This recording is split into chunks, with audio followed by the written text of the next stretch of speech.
चलो भाई आ गया आप क्लास 12 का हिस्ट्री का जो आज पेपर हुआ था उसका सॉल्यूशन। कहोगे भैया अभी तो टाइम अगर देखा जाए तो 8 बजने वाले हैं, पेपर हुए हुए 6-7 घंटे हो गए। तो भाई बात ये है कि एक तो पेपर आया मेरे पास 2 बजे, और जब से आया उसके बाद से तब से लाइट ही गई हुई है। तो कैसे पब्लिश होता है, कैसे सारी चीजें होती तो नहीं हो पाया, बट ये है कि आप लोग के सामने है इसका सॉल्यूशन। और जो आने वाले टाइम में जो बच्चे हैं जो 11th से 12th में आए हैं उनके लिए बेनिफिशियल है, इसलिए मुझे अपलोड करना पड़ेगा, है ना। तो चलिए करते हैं चीजों की शुरुआत। बाकी आप लोग भी चेक कर लीजिएगा कि इस तरीके से आप लोग ने किया है और कैसे नंबर आएंगे, है ना। मैचिंग कर लीजिएगा। देखिए ऑल ओवर अगर पेपर की बात करूं तो अच्छा पेपर आया था, बिल्कुल इजी था। मतलब बिल्कुल इजी नहीं, हम ये कह सकते हैं कि हाँ ठीक ठाक था, बहुत बढ़िया था, चल जाएगा, ठीक है। चलिए पहला क्वेश्चन बात कर लेते हैं। एकलव्य के संदर्भ में निम्नलिखित में से कौन सा कथन सही है। तो सही की अगर मैं बात करूं तो सिर्फ और सिर्फ सी वाला सही हो जाएगा। एकलव्य ने द्रोण को अपना दाहिना अंगूठा गुरु दक्षिणा में दिया था, अदरवाइज इसमें से जो 3 ऑप्शन है वो बिल्कुल गलत है, ठीक है। चलिए बात करते हैं दूसरे क्वेश्चन की। दूसरा क्वेश्चन आपके सामने ये है, ठीक है। और ये क्वेश्चनों का प्रैक्टिस करवाया गया था।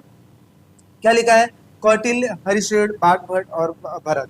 अब इसमें मैचिंग करना है तो यहाँ पे मैं आपको बता दूं, हरिश्रेष्ठ जो थे इन्होंने क्या लिखा था, प्रयाग प्रशस्ति लिखा था। और एक मैच करने के बाद मैंने कहा था आंसर मैच करना, तो बी का चौथा, बी इसमें है, बी का चौथा देखो इसमें आ रहा है, इट मीन्स कहा जाए सी वाला ऑप्शन जिन बच्चों ने किया बिल्कुल राइट हो जाएगा। आगे बात करते हैं, सुल्तान मोहम्मद बिन तुगलक ने निम्नलिखित में से किसे दिल्ली का काजी या न्यायाधीश नियुक्त किया था।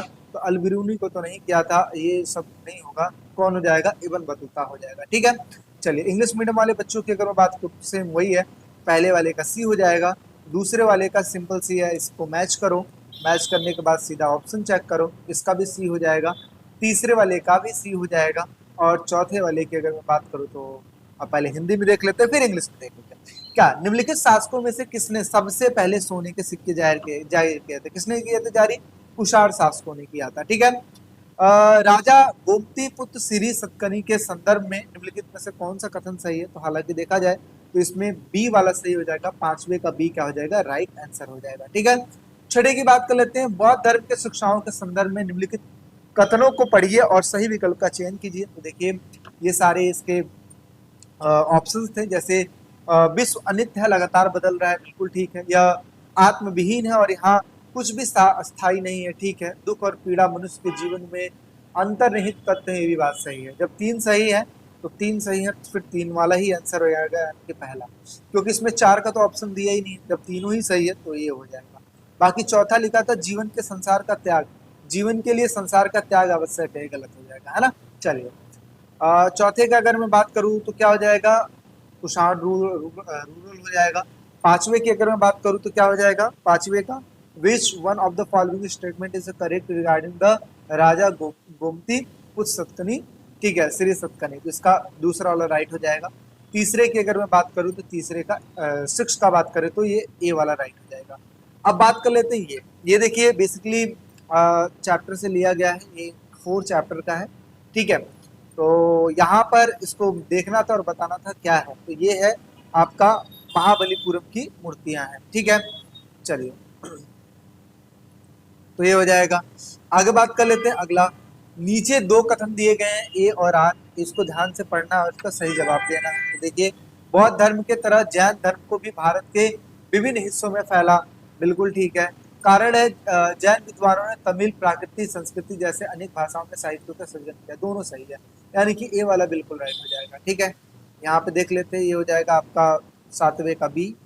8वें की अगर मैं बात कर लूँ तो 8वें का हो जाएगा आपका ए वाला, ठीक है। चलिए नेक्स्ट बात कर लेते हैं, निम्नलिखित वंशों को कालक्रम के हिसाब से आपको व्यवस्थित करना है। तो देखिए सबसे पहले आया था संगम वंश, ठीक है।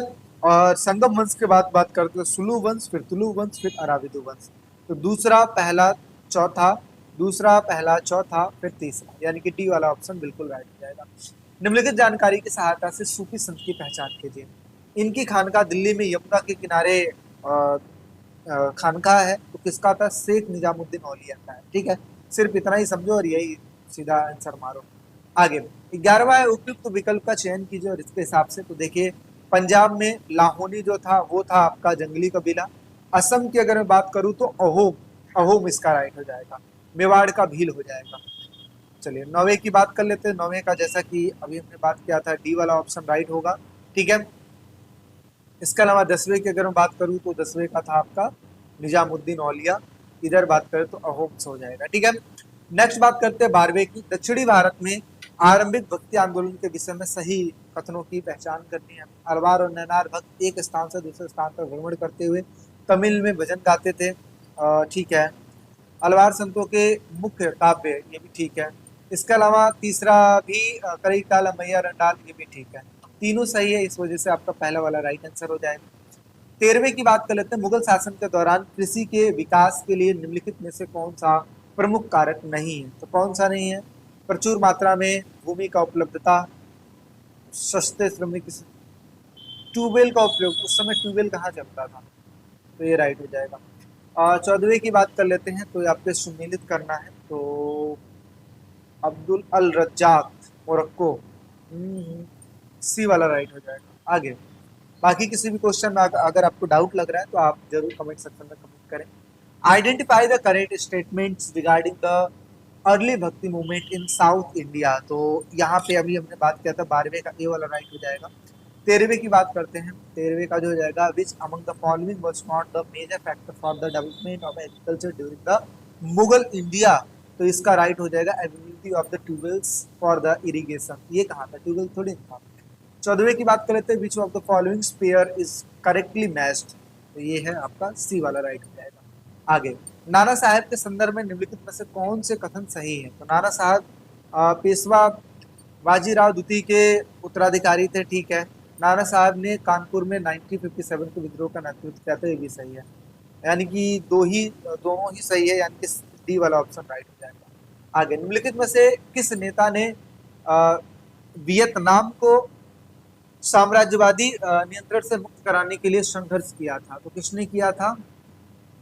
हो ची मिंह ने किया था, ठीक है। चलिए निम्नलिखित में से संविधान सभा की सलाहकारी नीति सरदार वल्लभ भाई पटेल, ठीक है।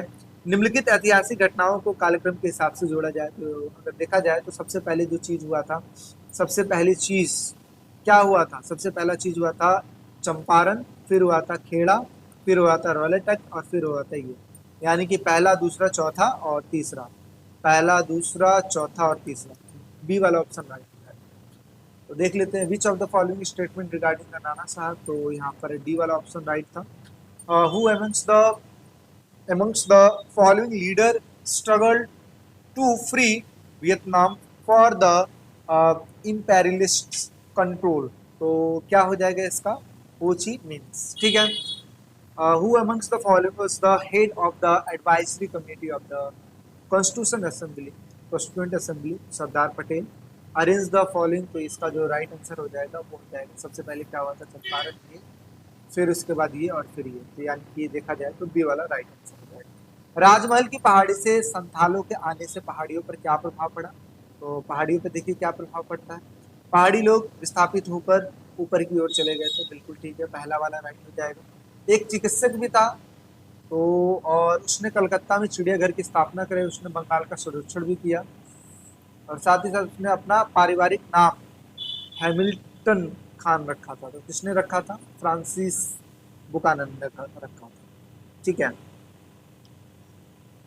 चलिए आगे बात कर लेते हैं। निम्नलिखित में से विषम की पहचान कीजिए। जो विषम है उसकी पहचान करनी है, तो ये हो जाएगा आपका सी, ठीक है।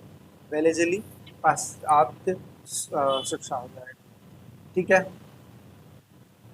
तो यहाँ पे देख लेते हैं, how did the arrival Santhals. तो ये हो जाएगा पहला वाला, और इधर अगर मैं बात करूँ तो ये हो जाएगा आपका फ्रांसिस बुकानन, और इधर बात करें तो हो जाएगा आपका सी वाला, ठीक है।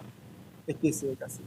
बाकी इसके बाद के जो क्वेश्चन थे, जैसे बुद्ध को ज्ञान की प्राप्ति कहाँ स्पष्ट कीजिए, सांची की मूर्ति कला को समझने में बहुत सारी कैसे सहायता किया था, मतलब ये सब अच्छे क्वेश्चन आए थे। यहाँ पे देखिए, अनेक महत्वपूर्ण राजवंशों की उत्पत्ति अन्य वर्णों से हुई थी। इस कथन की उपयुक्त व्याख्या कीजिए और प्राचीन भारत के संदर्भ में। देखिए आपको यही लिखना था कि हाँ, जो क्षत्रिय बने थे वो जरूरी नहीं था कि क्षत्रिय वंश से आए थे, अन्य अन्य उससे भी आए थे, ठीक है, अन्य अन्य वर्णों से भी आए थे। वही क्वेश्चन को देखो कैसे घुमा दिया है। आईन अकबरी के बारे में इसमें पूछा, मीराबाई के बारे में इसमें पूछ रखा है, ठीक है। गांधी जी को एक सामाजिक कार्यकर्ता के रूप में जाना जाता था। 1857 के राष्ट्रवाद की भावना के प्रचार में चित्रों की भूमिका, देखो कितना इजी क्वेश्चन है। सहायक संधि के बारे में पूछा है, ठीक है, आप देख सकते हैं, ये इंग्लिश वाला है हो गया। और इसके साथ साथ यहाँ पे सभा मंडप और विजय में डिब्बा है ना, विजय का मंच के नाम से जाना जाता था, ये भी अच्छा क्वेश्चन था, ठीक है। और इस तरीके से आपका ये वाला हो जाएगा। आई होप सो आपको पैसेज वाला क्वेश्चन इजी लगा होगा, ठीक है, क्योंकि एमसीक्यू है नहीं, आपको लिखना था। खेती के संबंध में परिदृश्य का वर्णन कीजिए, उसी में आंसर दिया। खेती के विस्तार के लिए किन किन फसलों को सुझाया गया है, उसी में लिखा हुआ, ठीक है। और आप देख सकते हैं इस तरीके से पैसेज भी आया। इसको वीडियो पॉज करके आप इसको सॉल्व कर सकते हैं। मतलब आप तो नहीं, आने वाले टाइम में जो 11 से 12 में बच्चे जाएंगे वो, ठीक है। चलो ये देख लीजिए, मैप का आया था, बनावली, कन्नौज, अजमेर और बीदर, सब करवाया गया मैप वाले क्वेश्चन, ठीक है। इस तरीके से आपका पेपर हो जाता है ओवर। आई होप सो आपको चीजें अच्छी लगी होगी। वीडियो अगर अच्छी लगी हो तो लाइक शेयर सब्सक्राइब जरूर कीजिए। मिलते हैं एक नेक्स्ट वीडियो में, टेक केयर, बाय।